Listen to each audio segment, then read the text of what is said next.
Saya mulai jual kecapi ini pas Pesparawi 2007 di tempat kita di sini. Kebetulan dulu Pesparawi tingkat provinsi tahun 2007 itu kan di Gunung Mas ini di Kuala Lumpur. Nah, ya awalnya di situ. Ternyata kayaknya ya ada peminat, ya kita kerjakan terus-terusan. Otodidak aja sebenarnya. Saya itu mulai dari pemain kecapi. Iya, pemain kecapi. Jadi beberapa tahun mungkin pemain kecapinya nggak laku lagi di panggung. Kita sudah menua mungkin ini. Jadi secara tidak langsung kayaknya pasti jadi pembuat. Jadi ya kita gantungkan gini, kita angin-anginkan. Nah, paling cepat itu 1 bulan 2 minggu.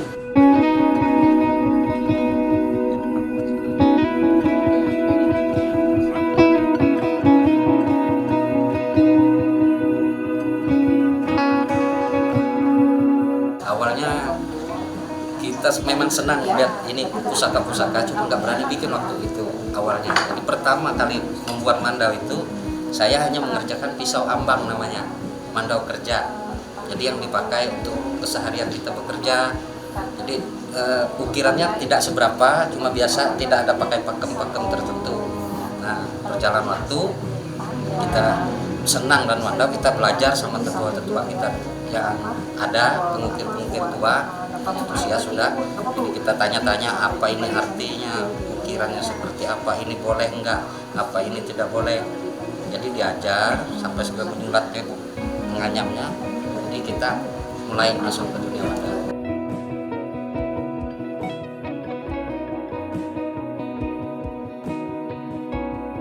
Kalau aku ini awal mula ini kan dari istilahnya dari ngeliat aja, lihat orang kan.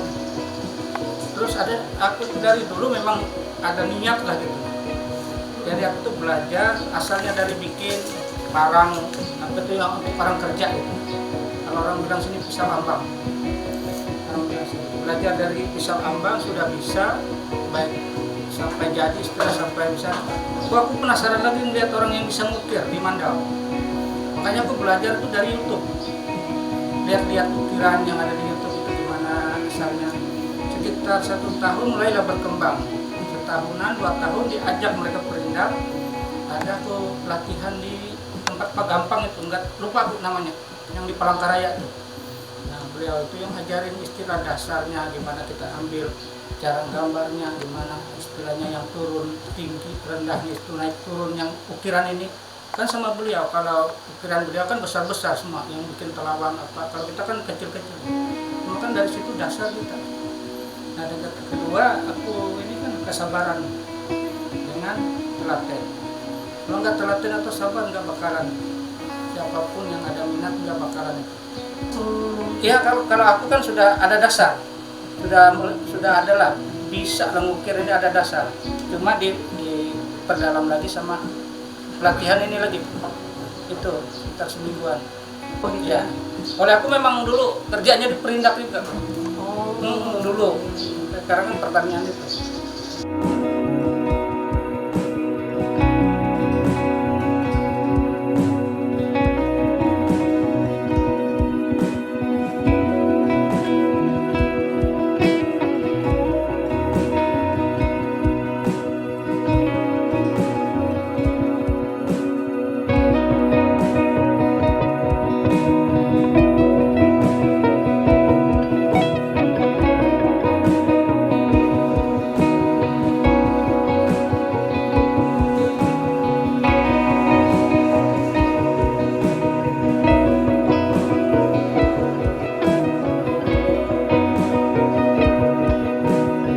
Program kerja Dekranasda di Kabupaten Gunung Mas pada tahun pemerintahan Bapak sebelumnya kami sudah mengadakan yaitu lomba desain batik Gunung Mas. Dan lomba desain batik Gunung Mas ini para pemenangnya kami buatkan untuk salah satunya adalah batik untuk ASN. Itu yang sekarang kita gunakan, itu warna kuning, dan kedepannya juga kami ada batik Gunung Mas juga untuk ASN lagi. Dan salah satunya ini batiknya, batik Gunung Mas ini hasil lomba dari Batik Gunung Mas, Dekranasda mengadakannya. Dan batik Gunung Mas ini adalah temanya adalah tentang wisata yang ada di Kabupaten Gunung Mas. Dan batik yang saya gunakan ini adalah wisata Batu Mahasur yang ada di Kecamatan Kurun. Jadi semua batik-batik kita adalah wisata-wisata yang dari Kabupaten Gunung Mas. Itu adalah salah satu program kerja kami.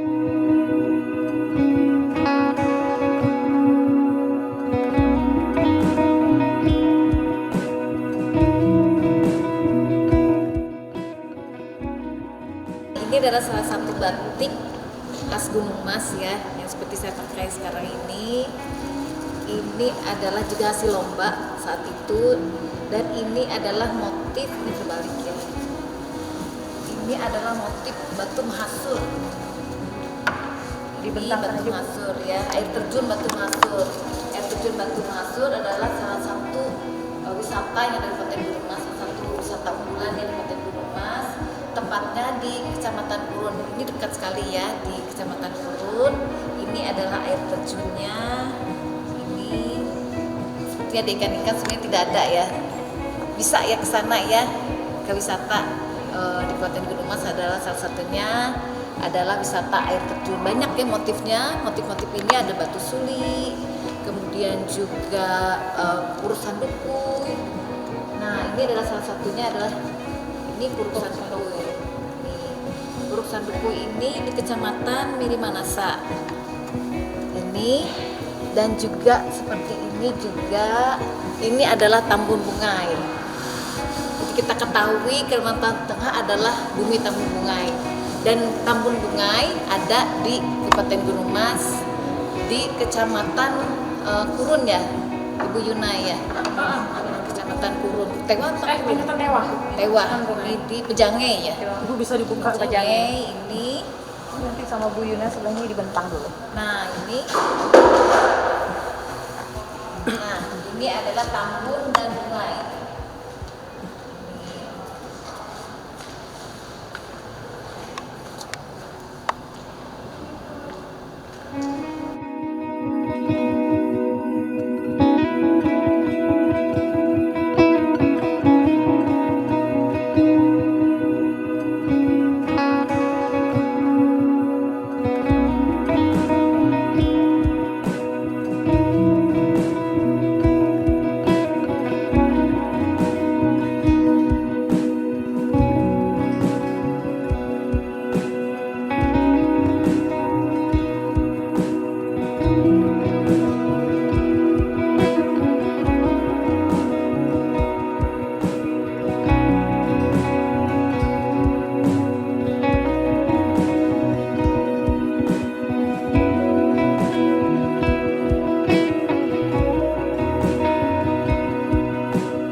Dan juga tentunya kami mengadakan pelatihan-pelatihan, salah satunya contohnya adalah membuat koran bekas menjadi seperti rotan. Dan ini juga merupakan produk unggulan dari Kecamatan Kurun ya. Ini dipasarkan juga oleh pengrajin kita, dan itu juga salah satu unggulan, dan juga yang lainnya juga banyak ya, seperti pisang sale dan lain sebagainya. Dan selanjutnya program kerja kami di tahun ini, kami akan mengadakan lomba lagi. Rencananya kami akan mengadakan lomba, dan lomba itu adalah inovasi untuk produk-produk unggulan untuk setiap kecamatan. Apa saja yang menjadi ciri khas dari kecamatan masing-masing. Misalnya di Kecamatan Kurun banyak tanaman apa gitu, itu bisa menjadi produk unggulan dari kecamatannya masing-masing. Itu yang kami akan lombakan sehingga bisa menonjolkan setiap unggulan-unggulan produk-produk mereka.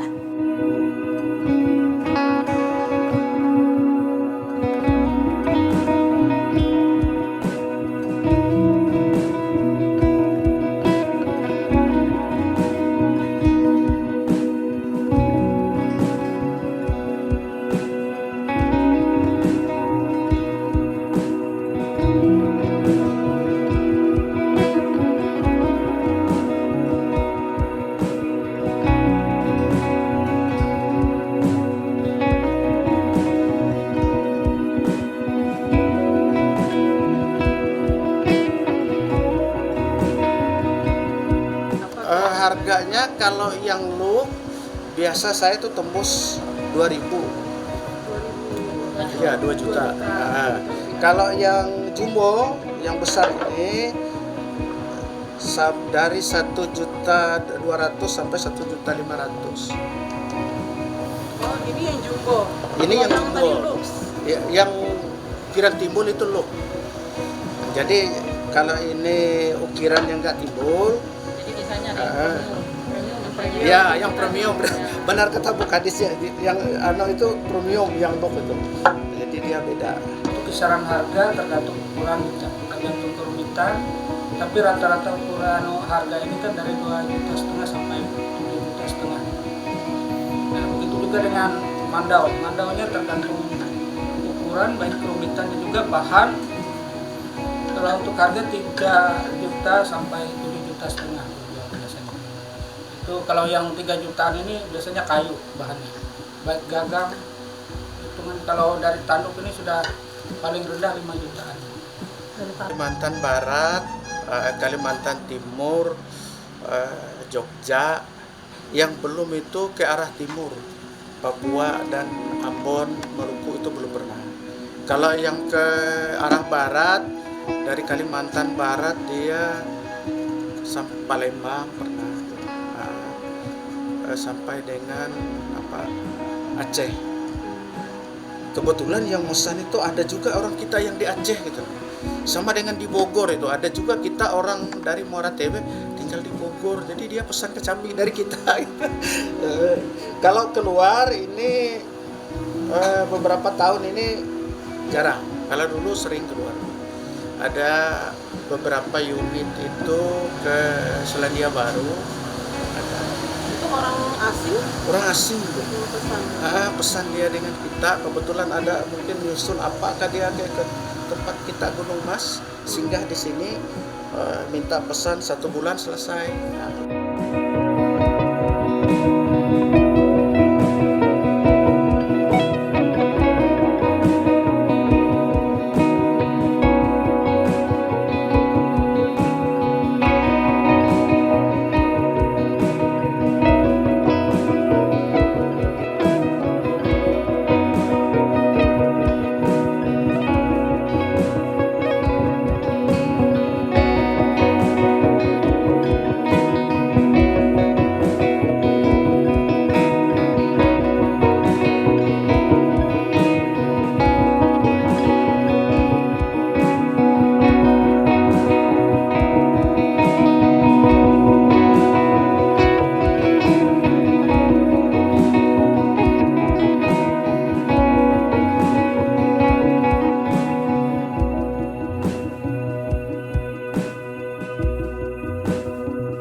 Strategi Disperindak Kabupaten Gunung Mas dalam meningkatkan nilai tambah dan daya saing produk kerajinan lokal pada dasarnya dilakukan melalui kombinasi pembinaan, inovasi, dan perluasan pasar.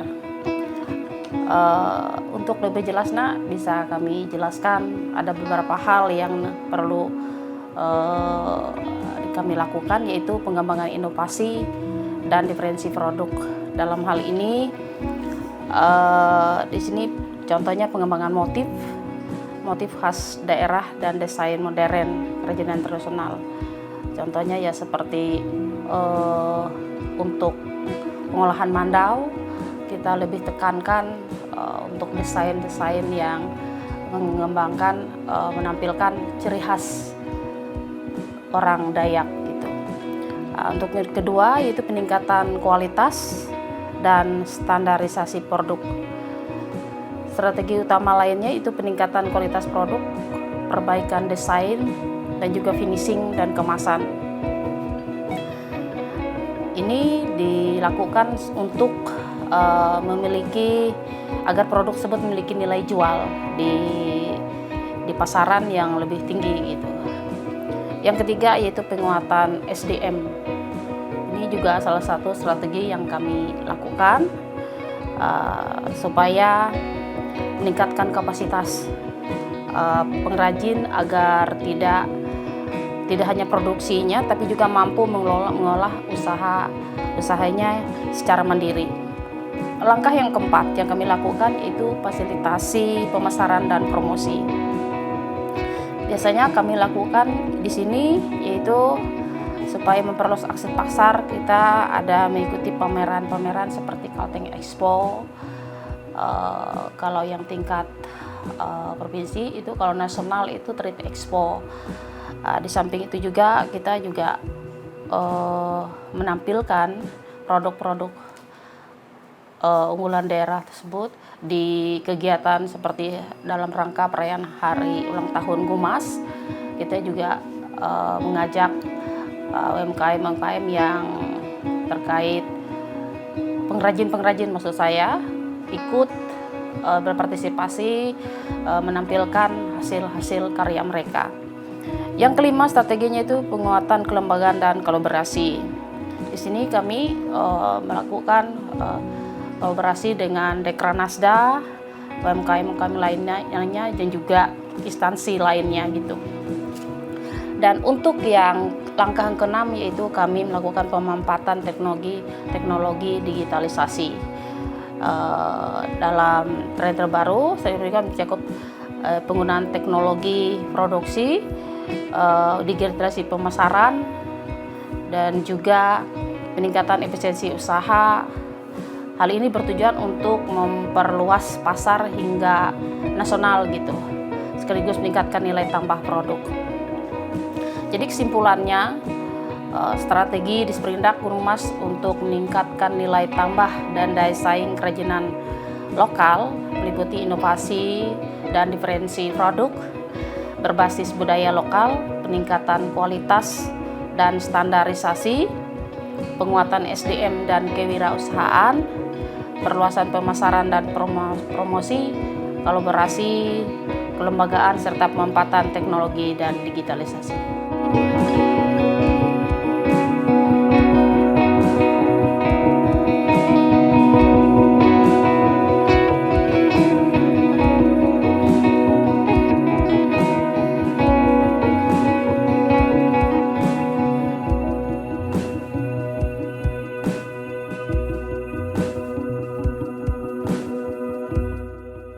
Tantangan yang sering dihadapi oleh Disperindak Kabupaten Gunung Mas dalam membina pengrajin dan pada umumnya berkaitan dengan kondisi geografis, sumber daya manusia, hingga keterbatasan pasar gitu. Intinya terkait SDM juga di sini banyak pengrajin itu masih menggunakan teknik tradisional. Belum memahami inovasi dan juga tren pasar, itu juga salah satu SDM yang dimiliki oleh banyak pengrajin yang ada di wilayah Kabupaten Gunung Mas. Akibatnya pembinaan yang diberikan oleh Disperindak sering butuhkan waktu yang lama untuk menghasilkan perubahan signifikan gitu. Yang kedua yaitu rendahnya minat generasi muda. Ada banyak pemuda-pemuda di Kabupaten Gunung Mas, mereka banyak memilih pekerjaan yang lain yang lebih menghasilkan dan lebih menjanjikan pikiran mereka gitu. Ini membuat keberlanjutan industri kerajinan lokal terancam, tidak ada dorongan khusus gitu, seolah-olah kelihatannya. Dan juga yang ketiga itu keterbatasan akses pasar. Di sini fasilitas pengrajin masih menghadapi keterbatasan jaringan pemasaran, ketergantungan event dan juga pameran, belum optimalnya pemasaran digitalisasi. Dalam hal ini Disperindak perlu ekstra gitu dalam membuka pasar supaya lebih stabil dan berkelanjutan. Yang keempat itu keterbatasan modal dan sarana produksi. Banyak pengrajin memiliki alat produksi sederhana dan juga kekurangan modal. Beberapa waktu yang lalu memang Disperindak ada banyak memberi bantuan seperti alat-alat khusus untuk pengrajin mandau, juga pernah juga dilakukan dan sampai sekarang masih digunakan ya. Kemungkinan ya waktu-waktu sekarang karena memang ada banyak keterbatasan anggaran, sehingga kami cuma bisa memberikan pembinaan begitu untuk para pengrajin. Kalau dulu memang bantuan peralatan juga ada juga pelatihan memang sering dilakukan.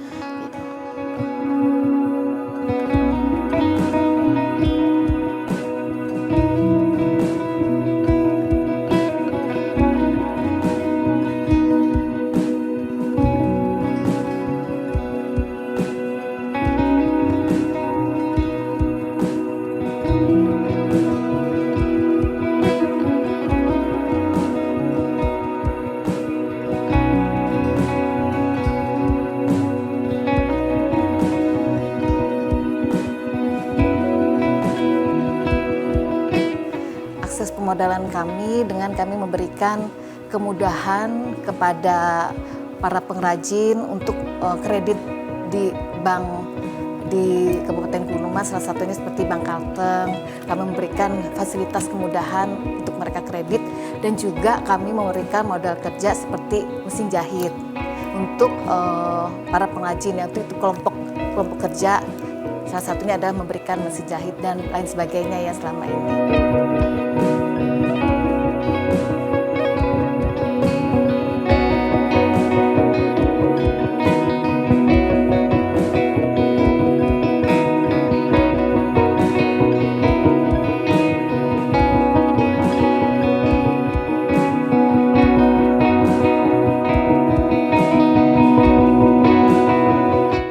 Mengenai masalah kerajinan ini, harapannya tentunya semua masyarakat mendukung kegiatan ini dan bisa melaksanakannya, dan juga keinginan harapan kita bukan saja generasi tua yang melakukannya, tetapi generasi muda, karena ini adalah sangat bermanfaat, kreativitas kita juga, dan juga ini tentunya untuk mendukung kesejahteraan masyarakat. Tentunya juga berproses ya, ini berproses, tetapi prosesnya ini sangat bagus dan harapan kami juga dikenal juga di masyarakat luas tentang batik Gunung Mas ini, bukan saja di masyarakat lokal. Kami ingin tentunya harapan kami sampai ke internasional.